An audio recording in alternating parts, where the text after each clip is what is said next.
Scotland. You know it's home, you know it's beautiful, but do you ever wonder who actually owns it? We're not short of space in Scotland, but just 432 individuals own half of all the privately held land in the country. I want to meet the people behind those numbers. I'm going on a journey. It'll take me around Scotland. I'll visit beautiful places and meet powerful people. The multi-millionaire property tycoon dressed in tweed. The man whose family owns some of our most spectacular lochs and mountains. And the laird whose family marched with Wallace and Bruce, who's up to his oxters in mud.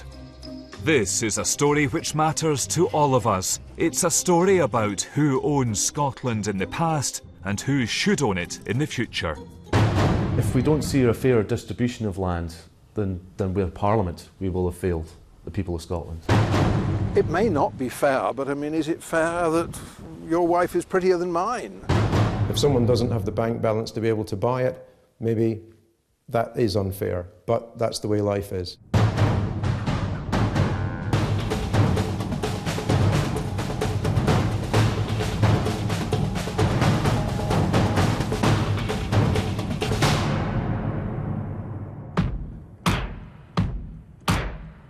I have thousands of miles ahead of me, my quest to meet the men who own so much of Scotland.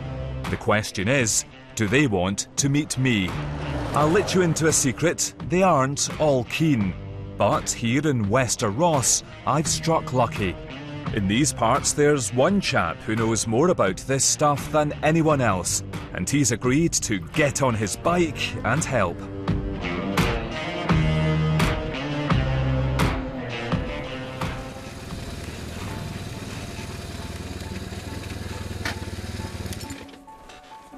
Morning, John. Morning.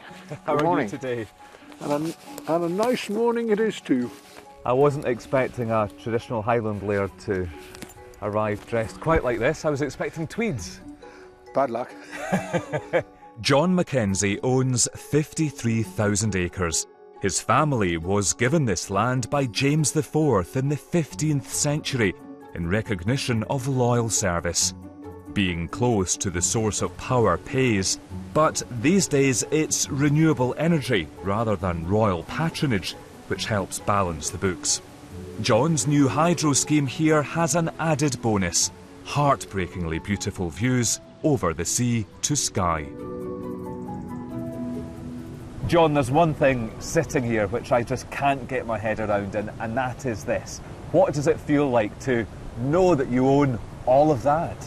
It may seem odd, the notion that's mine doesn't really occur very often.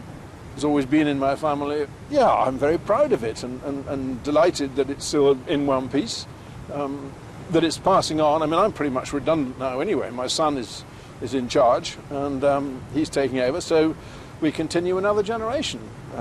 And so it goes on? Well, so it goes on at the moment, but under today's political pressure, we'll see. Whether we'll do another 500 years, I'm not entirely certain, but I won't be around, so I don't care. Go west and you'll discover John's land is a classic highland sporting estate, created to provide deer to shoot and salmon to fish. But John also owns thousands of acres further east. In these fertile fields, farming is the name of the game. One family, tens of thousands of acres. He's one of the 432 people who own half of Scotland's privately owned land. Is it fair that so few people own so much of our country in the 21st century? Is fairness really a critical element in life? It may not be fair, but I mean, is it fair that your wife is prettier than mine? That you win the lottery when I don't? It's a concern stirred up, as far as I can see, by those with axes to grind. But frankly, the people who live in these kind of large areas in single ownership, doesn't seem to bother them. It sounds like you're saying to me, life's not fair, get over it. That would be perfectly fair, yes. That's how it is. I don't think fairness is of itself necessarily a terribly critical thing. John may not think fairness is an issue, but many other people do.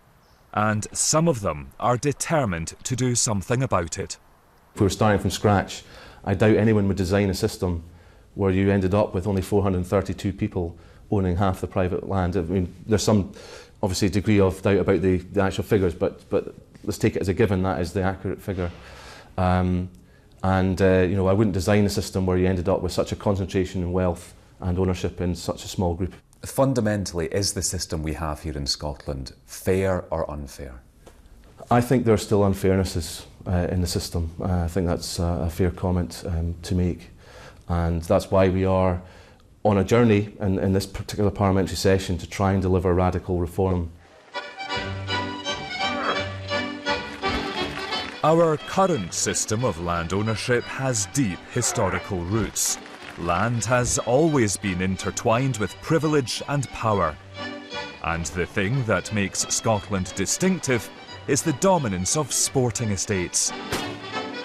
Even today, around a quarter of the country is still devoted primarily to shooting, hunting and fishing. The league table of big landowners includes the government, the National Trust for Scotland, and even the RSPB. But traditional estates still hold 5 of the top 10 places, with the Duke of Buccleuch's estates leading the pack. I wanted to speak to one of the really big traditional landowners, maybe even a duke. But despite trying pretty hard, none of them wanted to talk to me. This is the man who fights their corner, and his time is often spent staving off the blows of land reformers. Are landowners being demonised? I think landowners, to an extent, are being demonised. Fundamentally, is the argument that life isn't fair. One big landowner said to me, my wife may be more beautiful than his wife. We've simply got to get over that. Well, as I said earlier, there's an open property market there. There are estates, small bits of forest, bits of land for sale every day. They're there for everyone to take the opportunity. If someone doesn't have the bank balance to be able to buy it, maybe that is unfair, but that's the way life is. Ayrshire has changed a lot since I grew up here. Today I've come home to meet another local boy. We have a lot in common. We're about the same age. But while my earliest years were spent in a bungalow, his were spent in a walloping great castle. Simon Crawford and his family own 600 acres in Ayrshire. It's a relatively small estate, but the family has played a big part in Scotland's history. Their reward, land and that castle. It's not bad living in a castle, but there's always the concern about what's going to go wrong next. And the repair bills in a building this size are not inconsequential, so that can be quite a worry sometimes, yes. This isn't Downton Abbey, is it? No, I don't think it is Downton Abbey. It's a little bit more like real life. But I like doing it, that's why I do it. But I don't do it because I'm making lots of money doing it. This is a semi-detached castle. Simon and his family live in one half, the other is let as holiday accommodation. Simon's ancestors, friends of kings, would never have suspected their home would one day have to accept paying guests. But that's the reality. We were with Wallace his time. The family and Wallace's mother were close relations. We were at Bannockburn, we were at Flodden. It sounds as if the family have always been a part of Scottish history, like a line of thread running through the tartan of Scotland's history. It's a good way, a lovely way of putting it. Yes, we've been there at all the major points in time, I think. Where do you want to break history? Simon works hard and he thinks his family is well placed to go on. There's a trout fishery to run. The servants' quarters are now a boarding kennel. He'll even sell you a cardboard coffin if you want to be laid to rest in Crawfordland's environmentally friendly burial ground. My time here is almost over, but the dirty jobs keep on coming for Simon. He's putting on his waders, but this laird's not going fly fishing. Simon has some heavy-duty cleaning to do, preparing for a mud race. People come from all over central Scotland to run through your mud, don't they? They do, yes. And spend good money along the way? Yes, it's another revenue stream for us. Horrible things in there. And quite repulsive. Think of a traditional Scottish landowner and the chances are you won't think of someone like Simon. But his family have been here since 1245, and there are those who would argue people like Simon shouldn't be able to inherit an estate like this one. I have to say, after seeing just how hard he's worked through the course of today, I'm asking myself, why not? This debate isn't just about who owns the land, it's also about what big landowners do with it. Those lucky enough to own tens of thousands of acres have huge influence on the land and the people who live on it, and how they use that influence can be crucial. I've left the southwest behind and travelled to one of the wildest corners of the northeast. This is the Cabrach and Glenfiddich estate. It's remote, it's beautiful, but the local councillor here warns the community is in crisis. I represent a very large rural area, and this is probably the one at the furthest edges of decline. What could this place look like in the future if you don't achieve the kind of changes you want to see? Well, the few houses that are left will be gone and unoccupied. There just will be nobody here but sheep and maybe a few grouse, and that's about it. This glen has lost 3/4 of its population over the last century. For the last 35 years, the landowner here has been Christopher Moran. He's a wealthy, self-made man, worth £264 million, according to the Sunday Times Rich List. And he's another of the 432 landowners who own half the privately held land in Scotland. He's a noted philanthropist, but he was also the first man to be banned from Lloyd's of London. Mr. Moran is usually very keen to protect his privacy, but today he's agreed to be interviewed for the first time about his running of the estate. First of all, I couldn't resist asking if he really was worth more than £250 million. Perhaps those figures are true, perhaps they're not. I really don't pay much attention to it. Why did you choose to come here, buy land and invest in this community? I walked pretty well every hill in Scotland, north, south, east and west, and as a young man, and loved Scotland. I loved the highlands.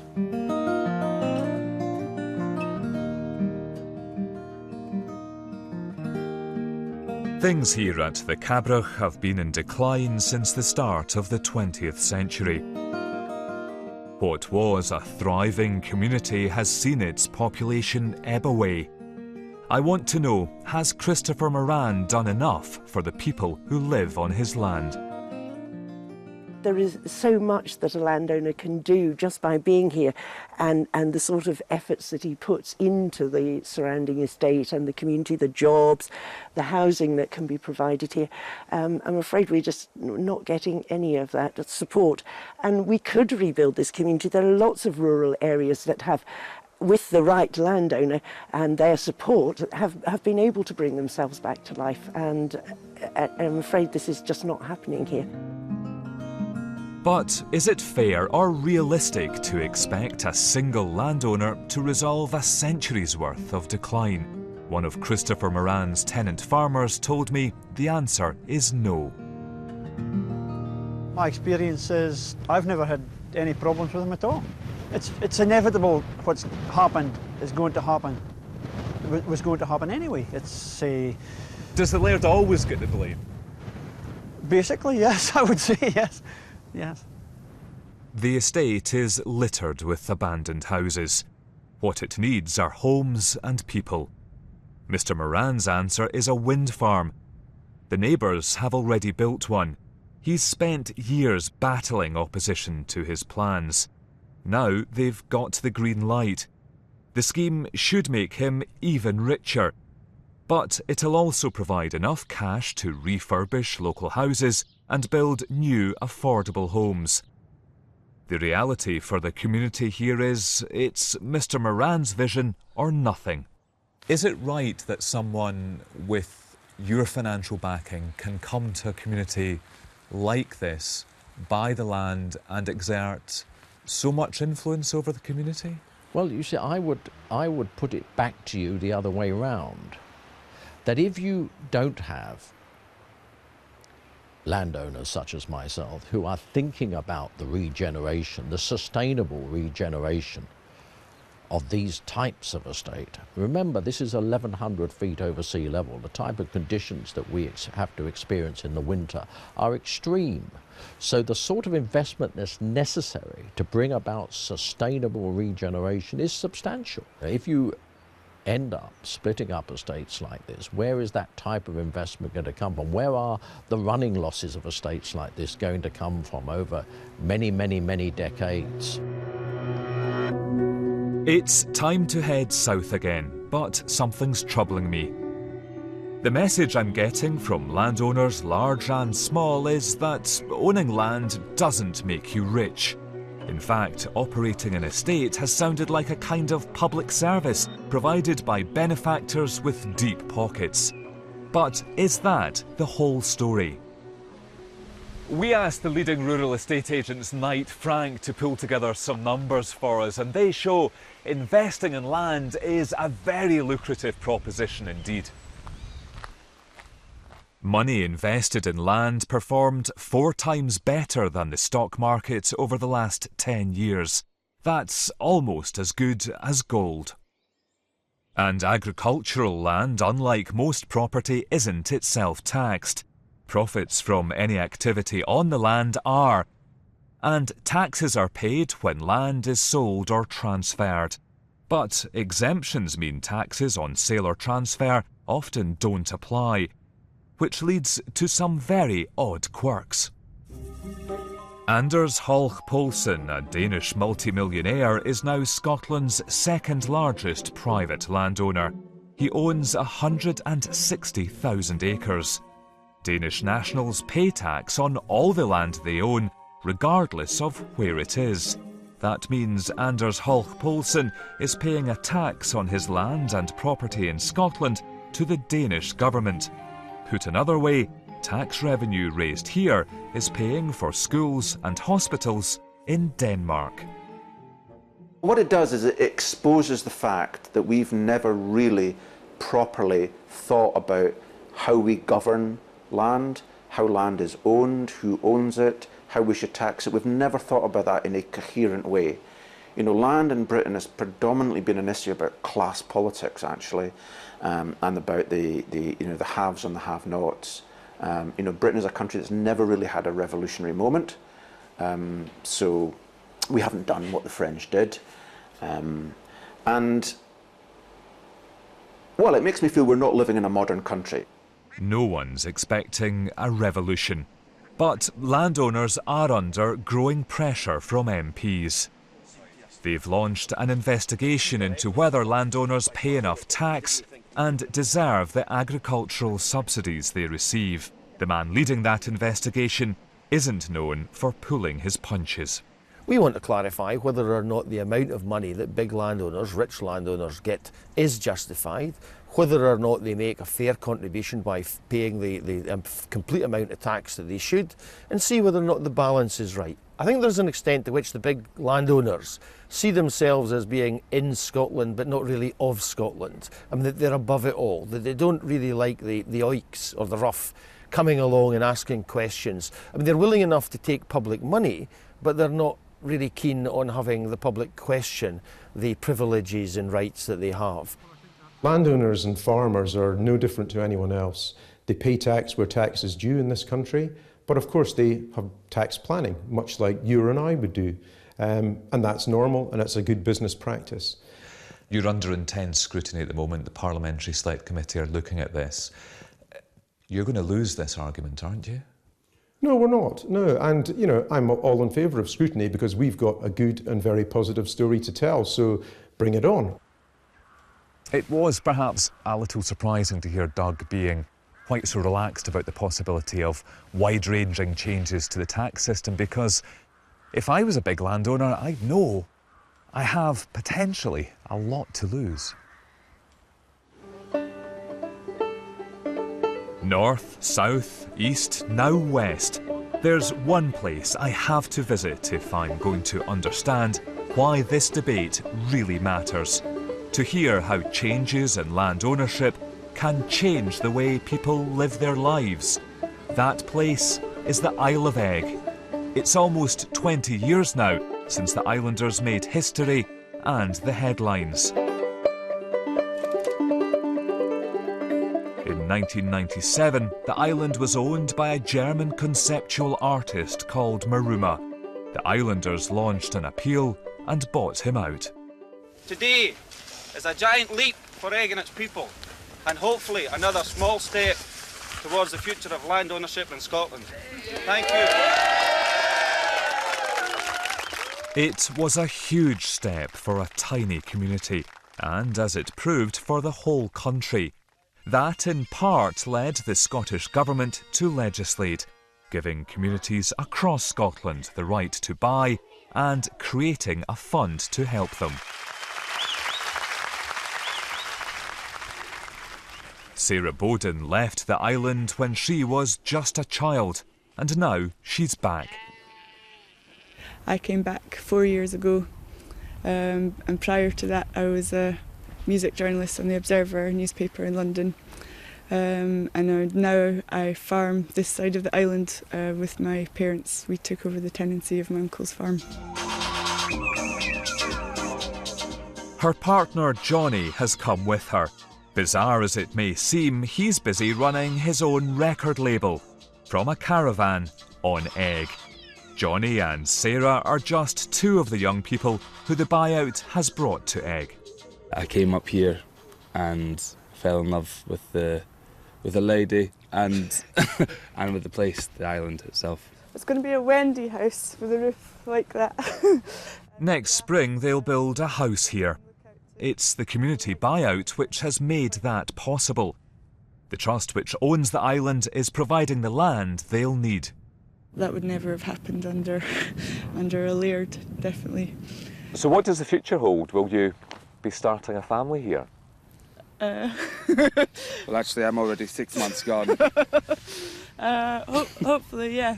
And I think that's there's much more younger people here that who have started families, and it means that your kid's not going to be going to school with one other person, which so yeah. It's a definite priority for us, of which I'm reminded most days. Yeah. So big changes ahead for Johnny and Sarah, but life has also changed for the rest of the islanders. The buyout allowed them to build a renewable energy grid to power their homes. It doesn't generate millions of pounds in profits, but it does keep the lights on. Suddenly, you know, we've got 24-hour power, which huge amount of difference. Until they actually switched it on, they didn't know that it was going to work. Literally, the electrical engineers thought, it might go, it might not. Anyway, it did. Much to everybody's not surprise. This was the biggest project we tackled since the buyout, but fantastic, brilliant. The difference it's made to everybody. If you can imagine before, with a generator, you only used it for a few hours a day, really expensive, real hassle getting diesel here to the island. And suddenly, you know, we've got 24-hour power, which huge amount of difference. Could you have done this under another model of land ownership? I doubt it very much. That's all very well, but is Egg really a template for other parts of Scotland? Is it a realistic alternative to large land holdings? There are those who would argue you're a bunch of old hippies doing this at the taxpayer's expense. Are they wrong? I mean, I might be one. But there's a lot of people here who'd be very offended by that. And we certainly don't use a lot of taxpayers' money, that's for sure. I mean, we bought Egg. Egg cost 1.5 million, and only 17,000 of that came from the public purse. The rest of it was by donations from the general public. There's a problem though. Community buyout has largely run into the sand. A few highly motivated communities have done it, but is it really possible elsewhere? There's an estate on sale in Angus, 5,000 acres, £29 million. There's an estate in Argyll for sale, £11 million. There's a farm in Berwickshire for sale at £8.5 million. The total fund in the Scottish Land Fund to buy land on behalf of communities is 6 for the whole of Scotland. So we've got to do something about land values, to bring the value of land down to affordable prices, essentially to its economic value. Strip out the whole of the speculative gain that people expect to make in the land market and return land to its economic value. And then you'll have all sorts of people, not just communities, I mean individuals. This is the big revolution, is to get many, many more individuals owning land.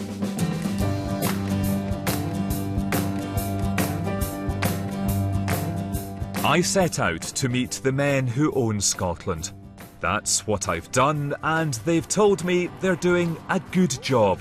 Their message, if it ain't broke, don't fix it. But no one's been able to explain to me how the system we've inherited is fair.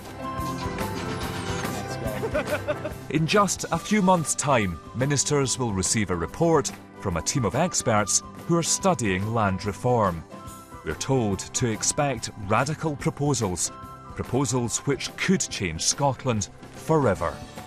I'm confident that the Land Reform Review Group will come forward with radical proposals. That's what we've charged them to do, and I'm keen to see what they come forward with in April. But certainly my party genuinely believes that there should be a fair distribution of land, that communities should have access to land to fulfil their aspirations, and that's something I think we're setting out a vision as to what we want to achieve. And if in decades to come we still have a pattern of land ownership across Scotland, certainly rural Scotland, where our landscape is dominated by big traditional sporting estates, will that be a failure of government? I think if we don't see a fair distribution of land, then with Parliament we will have failed the people of Scotland. Ministers are being cautious. The process towards land reform is at a very sensitive stage, but it would be a mistake to forget that within the SNP there is a deep-seated desire to see change. Change is coming. We just don't know what form that change will take, and I'm not sure the government does either.